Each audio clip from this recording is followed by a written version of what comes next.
នាងខ្ញុំថៃឋានៈជាមួយ B2B Asia News សូមជូនព័ត៌មានប្រចាំថ្ងៃសម្រាប់ទី13កុម្ភៈ2026ដែលផ្ដោតសំខាន់លើផ្សារមូលបត្រនៅក្នុងតំបន់អាស៊ីសន្ទុះ MSCI នៃភាគហ៊ុនអាស៊ីបានធ្លាក់ចុះ 1.1% ដែលធ្វើឲ្យកំណើននៅក្នុងសប្តាហ៍នេះថមថយមកនៅត្រឹម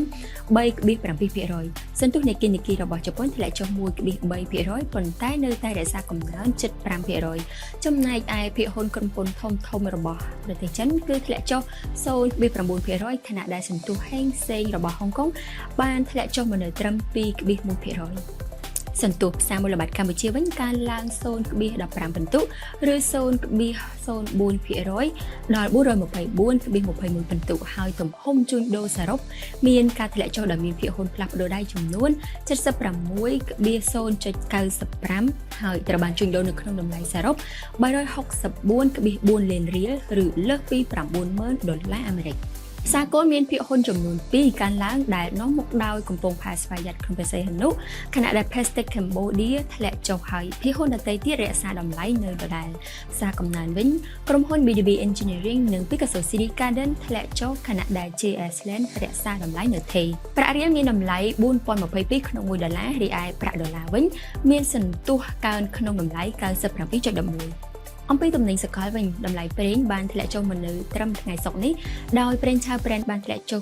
0.2% មកនៅត្រឹម $67.40 នៅក្នុង1បារ៉ែលរីឯប្រេងឆៅរបស់អាមេរិកដែលមានឈ្មោះថា WTI វិញគឺធ្លាក់ចុះមកនៅ 0.2% មកនៅត្រឹម $62.71 លោកនាងមាសនៅថ្ងៃនេះស្ទុះងើបឡើងវិញដោយ Spot Gold បានកើនឡើង 0.6% នៅក្នុងតម្លៃជួញដូរ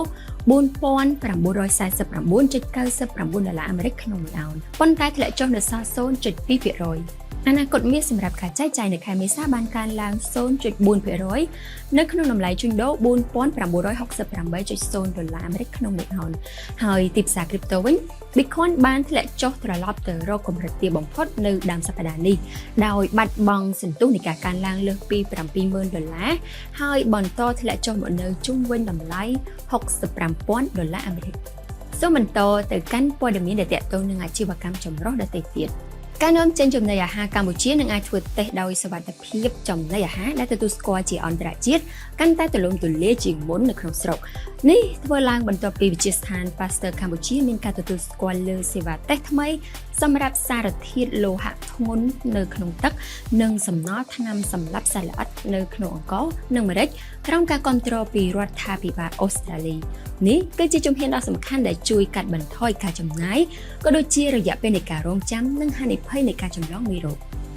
រដ្ឋមន្ត្រីក្រសួងប្រៃសណីនិងទូរគមនាគមន៍បានជួបពិភាក្សាជាមួយអភិបាលធនាគារជាតិនៃប្រទេសសុកស៊ីអំពីលទ្ធផលនៃការដាក់បញ្ចូលក្របខ័ណ្ឌទូទាត់ Digital របស់កម្ពុជាទៅក្នុងប្រព័ន្ធហិរញ្ញវត្ថុរបស់សុកស៊ីកិច្ចប្រជុំនេះផ្ដោតលើសមត្ថភាពនៃការនាំចេញរបស់កម្ពុជាតាមរយៈ Digital ដូចជាប្រព័ន្ធបាគងនិងកម្មវិធីផ្ទៀងផ្ទាត់ជាដើម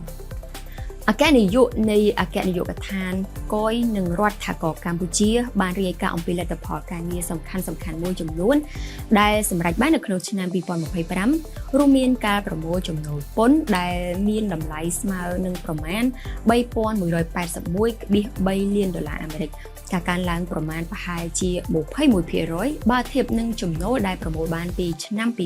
2024និងត្រូវជាប្រមាណ